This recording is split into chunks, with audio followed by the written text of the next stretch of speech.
आइए दलाल स्ट्रीट पर पिछले हफ्ते क्या हुआ इस पर नजर डालते हैं। निफ्टी ने हफ्ते की शुरुआत कॉशियस फुटिंग पर की, जहां पे सस्टेन्ड सेलिंग प्रेशर देखने को मिला, जिस वजह से सेंटिमेंट खराब रही। किंतु हफ्ते का अंत होते होते बुल्स फिर से एक कमबैक करते नजर आए, जहां पे बेंचमार्क निफ्टी 26,000 मार्क के ऊपर बंद होने में सफल रहा। सबसे बड़ा पॉजिटिव कैटलिस्ट फेडरल रिजर्व का interest rate cut. Bottom line, technically देखें तो सावधानी बरतना जरूरी है जब तक निफ्टी अपने ऑल टाइम हाई के करीब नहीं व्यापार करता, जो है 26,326 मार्क पर। निफ्टी क्लोजिंग प्राइस 26,047, 0.53% नीचे। सेंसेक्स क्लोजिंग प्राइस 85,268, 0.52% नीचे। बैंक निफ्टी क्लोजिंग प्राइस 59,390, 0.65% नीचे। सेंटीमेंट को खराब करने वाले तीन अहम नेगेटिव कैटलिस्ट। पहला, रुपी कमजोर पड़ता हुआ यूएस डॉलर की तुलना में, जहां पे 90.60 तक जाकर आया। दूसरा, विदेशी संस्थागत निवेशकों की भारी बिकवाली, जहां पे FY26 टेल डेट उन्होंने कुल मिलाकर 1,52,000 करोड़ रुपए तक के शेयर्स बेच दिए हैं। पिछले हफ्ते की बात करें तो विदेशी संस्थागत निवेशकों ने कुल मिलाकर 9,202 करोड़ रुपए के शेयर्स बेचे थे। तीसरा, वॉल स्ट्रीट में भारी गिरावट देखने को मिली क्योंकि AI fears Fed rate cut को ओवरशैडो करते नजर आए। किंतु पूरे पिछले हफ्ते की अच्छी बात तो ये रही कि बावजूद डैम्पनिंग सेंटिमेंट और हाइटेंड वोलेटिलिटी, बेंचमार्क निफ्टी ने एक अच्छा रिबाउंड मैनेज किया और साइकोलॉजिकल 26,000 मार्क भी फिर से हासिल किया।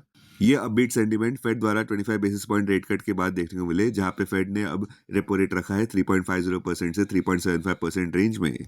दरअसल यूएस फेड रेट कट की वजह से इक्विटी सेंटीमेंट दुनिया भर में इंप्रूव होती नजर आई। ऑप्टिमिज्म इंडियन मार्केट्स में भी देखने को मिला, जहां पे आमतौर पर US policy rate cut global risk appetite को बढ़ाता है और इमर्जिंग मार्केट जैसे कि भारत के लिए ये एक स्ट्रॉन्गर फॉरेन इन्फ्लो पोटेंशियल लाता है, एक हेल्दियर रुपी भी लाता है और बेटर लिक्विडिटी भी।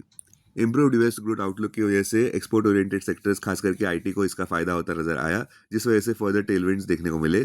बॉटम लाइन, हमें लगता है कि निफ्टी बुल्स डोमिनेट करते नजर आ सकते हैं नियर टर्म में, और सबसे बड़ा सवाल ये है कि क्या विदेशी संस्थागत निवेशक इस रैली में शामिल होना चाहेंगे या नहीं, जहां पर मैक्रो बैकड्रॉप फर्मली सपोर्टिव नजर आ रहा है। दलाल स्ट्रीट पर मूड भी अपबीट है। हमें लगता है निफ्टी का अगला लक्ष्य रहेगा साइकोलॉजिकल 26,500 मार्क को हासिल करने का। इसके लिए बुल्स जुग जुग जिए।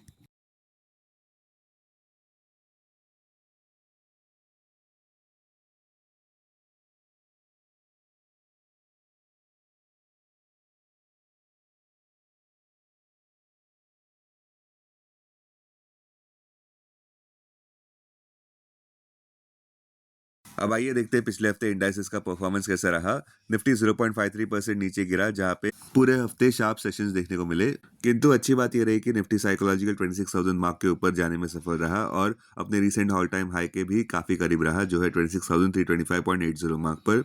निफ्टी अपने 21 डीएमए के भी ऊपर व्यापार कर रहा है, जो है 26,025 मार्क पर। 50 डीएमए के भी ऊपर है, जो है 25,746 मार्क पर। 100 डीएमए के भी ऊपर है, जो है 25,297 मार्क पर। और 200 डीएमए निफ्टी का है 24,721 मार्क पर। बैंक निफ्टी 0.65% नीचे गिरता नजर आया, निफ्टी की तरह ही। किंतु नेगेटिव बात यह रही, बैंक निफ्टी ने पिछले 5 हफ्तों की बढ़त पर आखिरकार रोक लगा दी। बैंक निफ्टी का नया ऑल टाइम हाई अभी भी है 60,114.30 मार्क पर। बैंक निफ्टी का 200 डीएमए है 55,225 मार्क पर।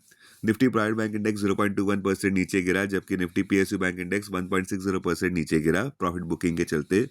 ब्रॉडर मार्केट्स में बात करें तो Nifty mid cap 50 index sharp losses से 1.26% नीचे गिरता नजर आया और निफ्टी स्मॉल कैप इंडेक्स भी 0.67% नीचे रहा। बुलिश सेक्टर्स में निफ्टी मेटल इंडेक्स 1.9% ऊपर, निफ्टी एनर्जी इंडेक्स 0.19% ऊपर, निफ्टी इंफ्रा 0.11% ऊपर। वही बेरिश सेक्टर्स रहे, निफ्टी मीडिया 1.7% नीचे, निफ्टी एफएमसीजी 1.29% नीचे, निफ्टी आईटी 1.11% नीचे, निफ्टी रियल्टी 0.74% नीचे, निफ्टी फार्मा 0.60% नीचे, निफ्टी ऑटो 0.42% नीचे। स्टॉक स्पेसिफिक खबरों में इटर्नल 1.93% ऊपर बढ़ता नजर आया। ब्लिंकिट सीईओ अलबिंदर दिनसा ने कॉशन किया है कि भारत का quick commerce boom tipping point के करीब आ पहुंचा है, ऐसा लग रहा है। उनके रिमार्क्स तब सामने आए जब स्विगी ने अपना क्यूआईपी लॉन्च किया, जिसमें वे ₹10,000 करोड़ रेस करने वाले थे। साथ साथ उनका और एक कॉम्पिटिटर जेप्टो भी अपने आईपीओ के साथ अगले साल आने का प्रयास कर रहा है। इंटरग्लोब एविएशन 9.5% नीचे गिरता नजर आया। ऐसा इस वजह से देखने को मिला क्योंकि सरकार ने डायरेक्ट किया है इस एयरलाइन कंपनी को कि वे अपने शेड्यूल फ्लाइट्स को 10% से ट्रिम करे, खास करके जहाँ पे पिछले हफ्ते 2,000 कैंसिलेशंस देखने को मिले। ग्रासिम इंडस्ट्रीज 3.12% ऊपर बढ़ता नजर आया।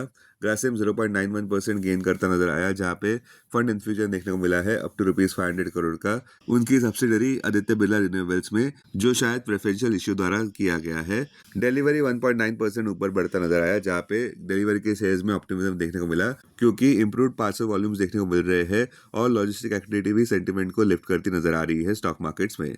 एयू स्मॉल फाइनेंस बैंक 0.77% ऊपर बंद होने में सफल रहा। एयू बैंक ऊपर बढ़ता नजर आया क्योंकि मिनिस्ट्री ऑफ फाइनेंस ने एफडीआई लिमिट बढ़ाने का अप्रूव किया है 74% पर, जो मौजूदा है 49% पर। वोडाफोन आइडिया के स्टॉक प्राइसेस में भी अच्छा उछाल नजर आया 11.64 लेवल्स पर। उछाल नजर आया क्योंकि कंपनी अभी भी एफपीओ प्राइस के ऊपर सस्टेन करती नजर आ रही है और सितंबर 2024 के बाद का ये पहली बार जैकेट पहना है। शक्ति पंप्स ऊपर बढ़ता नजर आया, जहां पे कंपनी ने एक DC solar voltaic water purifying system install किया है ऑफ ग्रिड में। सीमेक 1.57% ऊपर बढ़ता नजर आया, जहां पे कंपनी का सब कॉन्ट्रैक्टर जीआर इंफ्रा प्रोजेक्ट को ओएनजीसी से कॉन्ट्रैक्ट मिला है, जिसकी हायर वेसल सीमेक 3 में है।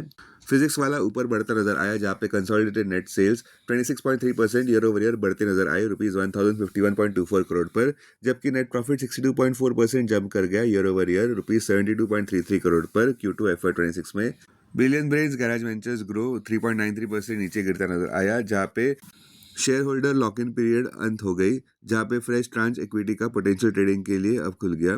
बिलियन ब्रेन्स गैराज वेंचर्स की बात करें तो वो 3.93% कुछ महीनों के दृष्टिकोण से नीचे गिरता नजर आया क्योंकि share holder lock in period अंत हो गई है। रफली 14.92 करोड़ शेयर्स, या फिर यूं कहे कि कंपनी का 2% इक्विटी आउटस्टैंडिंग अब एलिजिबल है ट्रेडिंग के लिए, जिसकी लॉक इन पीरियड एक्सपायर हो गई है। इस लॉक इन एक्सपायरी का मतलब ये नहीं कि ऑटोमेटिकली ये शेयर्स बेचे जा सकते हैं, किंतु होल्डर्स अब फ्री है इसको ट्रेड करने के लिए। पिछले हफ्ते के निफ्टी 50 के गेनर्स इस प्रकार रहे। हिंडाल्को 3.5% ऊपर, ग्रासिम 3.27% ऊपर, टाटा स्टील 2.86% ऊपर, इटर्नल 1.93% ऊपर, टाइटन 1.75% ऊपर। वहीं दूसरी ओर लूजर्स रहे इंटरग्लोब एविएशन 9.5% नीचे, एशियन पेंट्स 5.86% नीचे, बीईएल 4.29% नीचे, एचयूएल 3.34% नीचे, जेएसडब्ल्यू स्टील 3.16% नीचे। अब आगे निफ्टी के लिए क्या? दलाल स्ट्रीट पर ट्रेडिंग थीम इस बात के इर्द गिर्द घूमती नजर आएगी कि इंडियन रुपी कमजोर पड़ता जा रहा है यूएस डॉलर की तुलना में।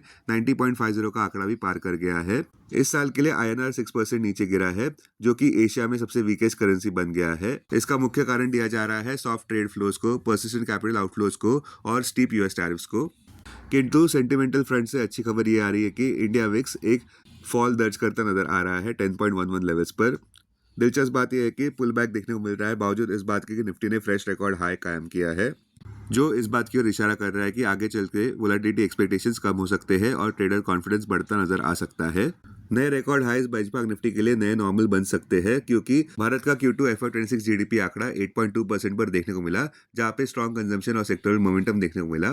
साथ साथ सबसे बड़ा पॉजिटिव कैटलिस्ट ये है कि ट्रेड डील ऑप्टिमिज्म अभी भी देखने को मिल सकता है, जहां पे एक potential US India trade agreement markets को और ऊपर ले जा सकती है। किंतु बेस अलाइव रह सकते हैं दलाल स्ट्रीट पर क्योंकि वॉल स्ट्रीट पर नेगेटिव क्यूज देखने को मिल रहे हैं एआई फियर्स की वजह से, जो फेड रेट कट को ओवरशैडो करते नजर आ रहे हैं। बॉटम लाइन, निफ्टी दिशा के लिए संघर्ष तो करता नजर आ सकता है क्योंकि ये सीजन मिराकल से भरा पड़ा है, इसीलिए अपने बुलिश स्टॉक्स की लिस्ट रेडी रखे सैंटा आने से पहले, क्योंकि वो जब आएंगे तो मोमेंटम गिफ्ट्स के साथ आ सकते हैं।